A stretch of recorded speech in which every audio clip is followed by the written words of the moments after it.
Let's graph this rational function. So the first thing I'm going to do is sort of factor everything and see if anything cancels out. Because if anything cancels out, that's going to be a hole, and we need to get those holes out of the way first. So in the numerator, there is a common factor of x, so that I will have x and then x plus 1. In the denominator, I also have a common factor of x, so that will be x and then x minus 1. So I see that I've got this common factor of x that's going to cancel out. When something cancels out, that tells me that there's going to be a hole at that value. In other words, if I set this x equals 0, there's going to be a hole there. So that means that the hole is going to be 0 comma something.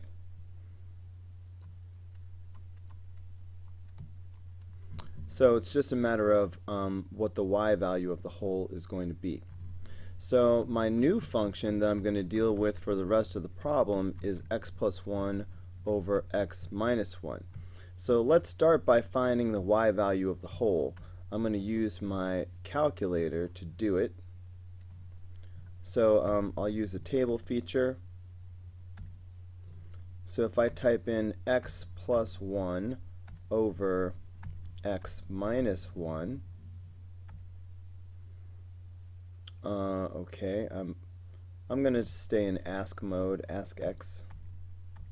Doesn't really matter for this one. But I want to find out what's happening at x equals 0. So I'll put in 0. And just so you're not distracted, I'm going to delete that. So 0 comma negative 1. So that's my hole. So I will have a hole at 0 comma negative 1. So I'm going to go ahead and graph that right now. Alright, so here's my hole, and 0 comma negative 1 will be right there. Now I will go ahead and do the rest of the problem as usual. For example, now would be a good time for me to find my x-intercept and my y-intercept. Now for my x-intercept, I can just set the numerator equal to 0, since there's no number on the end here. So if I set x plus 1 equals 0, then that will give me x equals negative 1. So that means my x-intercept is going to be negative 1 comma 0. So I'm going to go ahead and plot that right now. Okay, so negative 1 comma 0, there's my x-intercept. Let's go ahead and find the y-intercept. If I want to find the y-intercept, I'm just going to use my calculator for that. So for the y-intercept, you just put in 0 for x and you see what you get for y. But you know what, now that I think about it, we already have the y-intercept. What would have been the y-intercept is a hole. So there really is no y-intercept, but I know that it would cross, the graph will cross here, except for this is a hole. Okay, so I've got my x and y intercept. Now it's time to talk about asymptotes. You get the vertical asymptote by setting the denominator equal to 0. So my vertical asymptote is going to be x equals 1. So let me go ahead and graph that.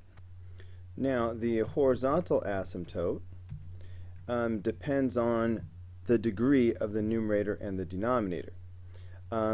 When the degree of the numerator and denominator are equal, like in this case the degree of the numerator is 1 and the degree of the denominator is also 1. When the degrees are equal, the horizontal asymptote is a over c, where a and c are the leading coefficients. So it's going to be y equals 1 over 1 or y equals 1. That's my horizontal asymptote, will be y equals 1. So I'm going to go ahead and graph that. Alright, so now I need the rest of the points to graph and see what this function is going to look like.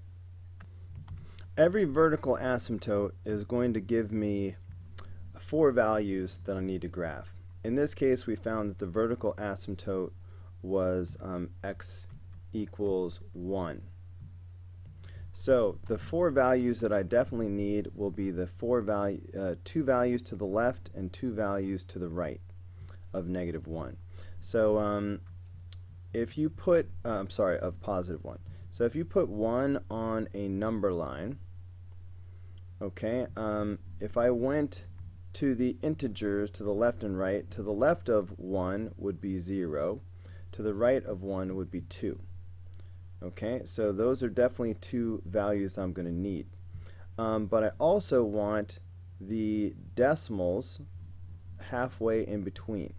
So to the left of 1 is going to be 0.5, and to the right of 1 is going to be 1.5.